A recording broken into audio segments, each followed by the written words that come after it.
இவன் பேர் விஜயகுமார். திரைப்படத்துறையில் ஒரு பெரிய டைரக்டர் ஆகணுங்கிறது தான் இவனோட லட்சியம். இவன் பேர் வெங்கட்ராஜா. சினிமாவில் பிரபல பாடகன் ஆகணுங்கிறது தான் இவனோட லட்சியம். இவன் பேர் சுரேன்ராஜ். சினிமாவில் ஒரு மாபெரும் நடிகன் ஆகணுங்கிறது தான் இவனோட லட்சியம். இவங்க 3 பேருமே என்னைக்கு தங்களோட லட்சியத்தில் வெற்றி பெறாங்களோ அன்னைக்கு தான் தாடி எடுக்கணுங்கிற முடிவோடு இருக்காங்க.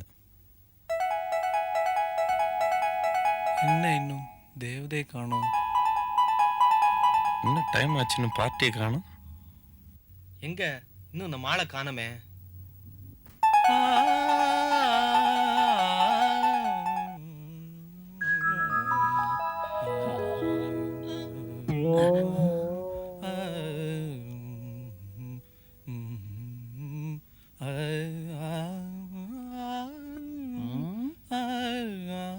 என்னங்கடா தாடி ஃபெலோஸ்,